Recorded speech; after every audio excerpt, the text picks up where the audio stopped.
Kagulat World, may isang kilalang tennis analyst na naglabas ng matapang na obserbasyon tungkol kay Alexandra Ayala. At sa unang tingin, parang negatibo ito. Pero habang mas pinakinggan ng tennis world ang buong paliwanag, mas lalong naging malaking papuri ito para sa Pinay sensation. Ayon kay tennis commentator Gil Gross, si Alex ay maaring may isa sa pinakamahinang serve sa loob ng top 50 ng women's tennis ngayon. Ngunit ang mas nakakagulat, nananatili pa rin siyang komportable sa loob ng top 50 at malapit pa ang makalapit sa mga seeded positions ng Grand Slams. Para sa maraming tennis fans, ang serve ang pundasyon ng modernong laro. Ito ang libreng puntos. Ito ang unang sandata para kontrolin ang rally. Ngunit kay Alex, iba ang kwento. Sa kabila ng kakulangan sa serving power kumpara sa mga elite players, patuloy siyang nananalo laban sa matitinding kalaban gamit ang kanyang matinding baseline game, world-class forehand, at hindi matatawarang fighting spirit. Ayon mismo kay Gross, isa sa mga dahilan kung bakit napakahanga siya kay Alex ay dahil kaya nitong makipagsabayan sa mga pinakamagagaling kahit may malinaw pang aspeto ng laro na pwedeng i-improve. At dito mas lalong naging exciting ang usapan. Kung nasa top 40 na si Alex habang hindi pa fully developed ang kanyang serve, gaano pa kaya kalakas ang magiging bersyon niya kapag naayos ang bahaging iyon ng kanyang laro? Para sa maraming analyst, hindi ito warning sign. Ito ay isang napakalaking opportunity. Dahil ang isang player na nananalo kahit may malaking kahinaan ay kadalasang mas mapanganib kapag natutunan niyang gawing sandata ang dating problema. Kung may isang bagay na malinaw sa pag-angat ni Alex nitong nakaraang taon, iyon ay ang katotohanang hindi na siya simpleng prospect lamang. Isa na siyang tunay na miyembro ng elite conversation sa women's tennis. Noong 2025, marami ang nagsabing baka one-time miracle lamang ang kanyang historic run sa Miami Open kung saan natalo niya sina Madison Keys at Iga Swiatek.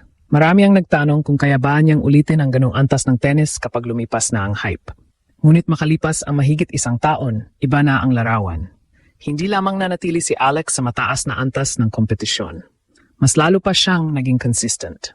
Ayon sa WTA profile, umabot pa siya sa career high ranking na number 29 ngayong taon at patuloy na nananatiling isa sa pinakamataas na niraranggo na manlalaro sa kanyang henerasyon. Ito mismo ang punto ni Gil Gross. Hindi na raw pwedeng sabihing aksidente ang tagumpay ni Alex. Hindi na ito Cinderella story. Hindi na ito lucky draw. Hindi na ito isang magandang linggo lamang. Sa loob ng 52 linggo pagkatapos ng kanyang breakthrough, paulit-ulit niyang pinatunayan na kaya niya makipagsabayan sa mga pinakamalalaking pangalan sa WTA Tour. At dito lalong naging kahanga-hanga ang analysis. Kapag pinag-usapan ng mga top 30 at top 40 players sa mundo, karaniwan ay mayroon silang malaking weapon. May matinding serve, may overpowering forehand, may elite athleticism, may special na shot na nagbibigay sa kanila ng libreng puntos. Pero kay Alex, ang kanyang pinakamalaking lakas ay hindi isang shot. Ito ay ang kanyang kabuuang kompetisyon, ang kanyang mentality, ang kanyang willingness lumaban sa bawat rally, ang kanyang kakayahang pahirapan ang kalaban sa baseline hanggang mapuwersa ang error. Ito ang dahilan kung bakit sinabi ni Gross na napakarami niyang break serve opportunities kumpara sa inaasahan ng marami. Kahit hindi pa elite ang kanyang serve, nakakabawi siya sa pamamagitan ng kanyang return game, movement, anticipation, at rally tolerance. Sa madaling salita, si Alex ay nananalo sa mga laban gamit ang tennis IQ at relentless pressure. At para sa isang 21 anyos na player, napakalaking bagay nito. Dahil ang serve ay isa sa mga aspeto ng tennis na madalas pang gumaganda habang tumatagal ang karera. Mas madaling idagdag ang power, placement at variety sa serve kaysa baguhin ang natural na fighting spirit at competitive instinct ng isang atleta.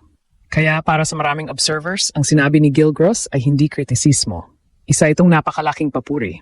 Dahil sa mata ng isang respetadong analyst, si Alex ay hindi lamang kabilang sa top 50. Pinatutunayan na niya ngayon na kabilang siya sa tunay na elite ng world tennis. Ngayon, dito mas lalong lumalalim ang usapan. Dahil kung tutuusin, ang obserbasyon ni Gil Gross tungkol sa serve ni Alex ay hindi lang simpleng technical analysis. Isa itong indikasyon kung gaano kataas ang maaari pa niyang ma-rating. Sa professional tennis, may dalawang uri ng mga manlalaro. May mga player na mabilis umangat dahil sa isang elite weapon. Kapag malakas ang serve, malakas ang forehand o sobrang athletic,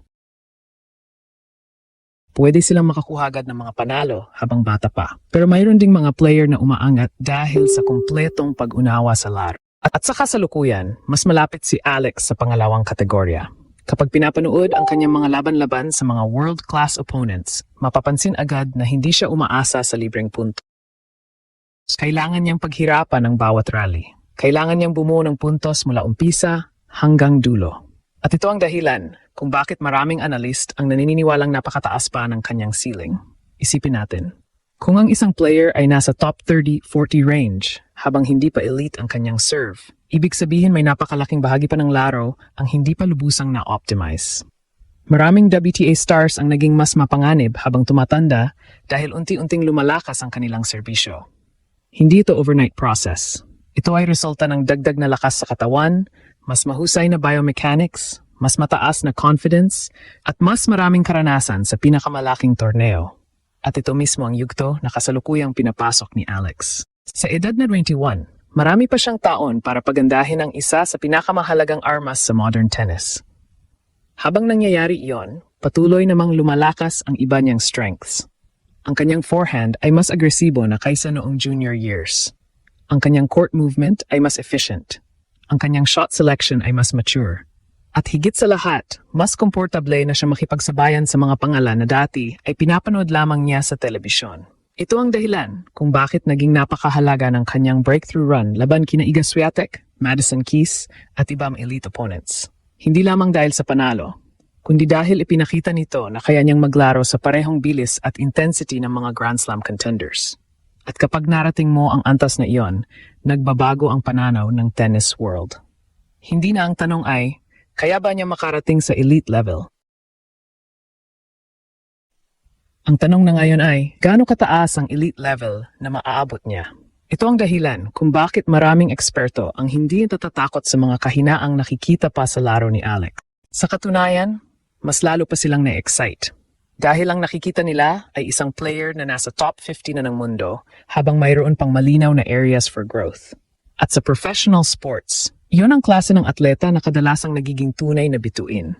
Dahil kapag nagsimulang magsara ang mga butas sa kanyang laro, kasabay nitong tumataas ang posibilidad na hindi lamang siya maging regular na Grand Slam participant, kundi maging isang seryosong contender. At para sa Pilipinas, iyon ang bahagi ng kwento na lalong nakapangilabot. Dahil habang ang mundo ay nakatingin sa kahinaan ng serve ni Alex, maaring hindi nila napapansin ang mas malaking panganib.